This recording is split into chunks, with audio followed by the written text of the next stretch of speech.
শুভ বিকেল বন্ধুরা। এই 2 দিন ধরে কোনো ব্লগ দিতে পারতেছি না, তার কারণ একটাই, আমি প্রচণ্ড অসুস্থ আর আমার মেয়েও প্রচণ্ড অসুস্থ। মেয়ে তো এখন সুস্থ হয়ে গেছে, কিন্তু আমি এখনও অসুস্থ।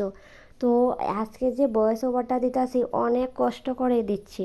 তো যাই হোক, এটা আসতো শনিবার দিনের ব্লগটা।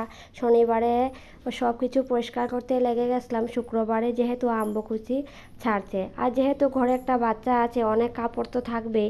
আর এই 4 দিন কিন্তু আমি কোনো কাপড় চোপড় ধোয়া করিনি, কেননা ওই সময় কাপড় চোপড় ধুতে নেই। জানি না কার কী নিয়ম, আমাদের তো কাপড় ধুতে নেই, সাবান দিতে নেই, সার্ফ ইউজ করতে নেই, তাই আমি কাপড় চোপড় ধুয়ে দেইনি।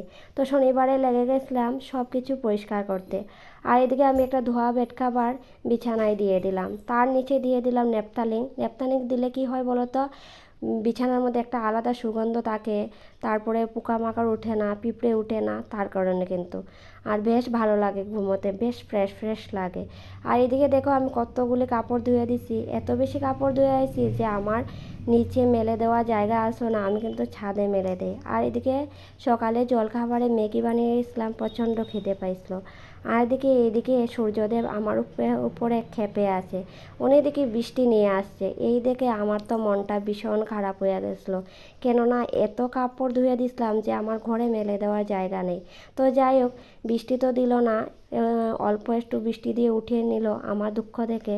তারপর রোদে সব কাপড়গুলি শুকিয়ে গেল। তোমাদের সাথে কিছু আগের ব্লগে বলেছিলাম যে তোমাদের সাথে আমি অনেক অনেক গল্প করতে চাই। তো চলো গল্প করা যাক। জানো তো, আমার মেয়েকে না, মানে একজন বলতে গেলে পরিবারের লোকই মানে আমাকে বলছে যে আমি আমার মেয়েকে বুঝি প্রচণ্ড মারধর করি, ওনার খুব কষ্ট লাগে। জানো তো, আমার জীবনে এমন এমন দিনও গেছে যেখানে আমি না খেয়ে ঘুমিয়েছি, না স্নান করে সারাদিন থেকেছি, এমনকি রাত্রিবেলা সিদ্ধ ভাতও খেয়ে ঘুমিয়েছি। তখন কোথায় ছিলে? এখন এত দুঃখ কোথা থেকে আসছে? এখন যখন এতই দুঃখ লাগে, তাহলে আসো, ওকে বড় করো, ওকে লালন পালন করো। আর কোনো, আচ্ছা তোমরাই বলো তো, কোনো মা কি চায় নিজের সন্তানকে মারতে, নিজের সন্তানকে কষ্ট হইতে? আমি আমার মেয়েকে জানো তো মারি না, ওকে জাস্ট ভয় দেখাই। কেননা ও এত জিদ করে মাঝে মধ্যে, ওকে ভয় বা একটা হাত না তুললে হয় না।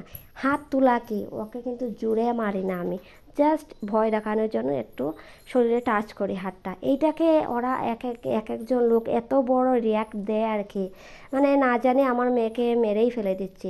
10 মাস 10 দিন গর্ভে ধরে জন্ম দিলাম আমি, কষ্ট করে লালন পালন করছি আমি, আর মাঝখানে কিছু কিছু লোক এমনভাবে পাকা পাকা কথা বলে, ওদেরকে ইচ্ছা হয় না। তো যাই হোক, ওদেরকে তো কিছু বলা যায় না, কেননা আমাদের বয়সের তুলনায় ওরা অনেক বড়।